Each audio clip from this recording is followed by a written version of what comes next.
ഞാൻ ഈ ഒരു വർക്കിൻ്റെ ജേർണി സ്റ്റാർട്ട് ചെയ്ത സമയത്ത് എനിക്ക് വന്ന ചേഞ്ചസ് എന്താണെന്ന് ഞാൻ പറഞ്ഞുതരാം കേട്ടോ. എന്നിലെ ഞാൻ അനുഭവപ്പെട്ടതാണ്. അതായത് ഒന്നാമത്തെ കാര്യം, ഞാൻ എല്ലാവരുടെ അടുത്ത് സംസാരിക്കും. അതായത് ഒരുപാട് ഇൻവോൾവ് ആകില്ല, ജസ്റ്റ് കണ്ടാൽ അങ്ങനെ ഒരു സംസാര രീതിയായിരിക്കും. പക്ഷേ എൻ്റെ ഒരു വർക്കിൽ ഞാൻ കയറിയതിന് ശേഷം എൻ്റെ സംസാര രീതി മാറി. ഒന്നാമത്തെ കാര്യം, ഞാൻ എല്ലാവരിനോടും നല്ലൊരു ബോൾഡായിട്ട് സംസാരിക്കാൻ തുടങ്ങി കേട്ടോ. അതുപോലെ തന്നെ നേരത്തെയൊക്കെ പേടിയുണ്ടാവും കേട്ടോ സംസാരിക്കുമ്പോൾ. ഇപ്പോൾ ഈ ഒരു പേടി എന്ന് പറയുന്നത് തീരെയില്ല. അതായത് ഒന്നാമത്തെ കാര്യം, ക്യാമറ ഓണാക്കി അടക്കം ഞാൻ സംസാരിക്കാൻ തുടങ്ങി. അതാണ് എന്നിൽ വന്ന മാറ്റം എന്ന് പറയുന്നത്. മനസ്സിലായോ? ഒന്നും ഇല്ലാണ്ട് ഇരുന്ന എനിക്ക് ഈ ഒരു ഓപ്പർച്യൂണിറ്റി വഴി ഒരുപാട് ചേഞ്ചസ് വന്നിട്ടുണ്ട് കേട്ടോ. ഞാൻ എന്നെ ഇമ്പ്രൂവ് ആക്കിയിട്ടുണ്ട്, ഒന്നാമത്തെ കാര്യം.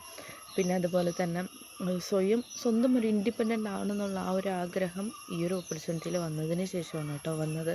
ഓക്കെ, ഒരുപാട് ചേഞ്ചസ് ഇതുപോലെ നിങ്ങൾക്കും നിങ്ങളുടെ ലൈഫിൽ ചേഞ്ചസ് വന്നിട്ടുണ്ടോ എന്നുള്ളത് കമൻറ്റിലിടണം കേട്ടോ.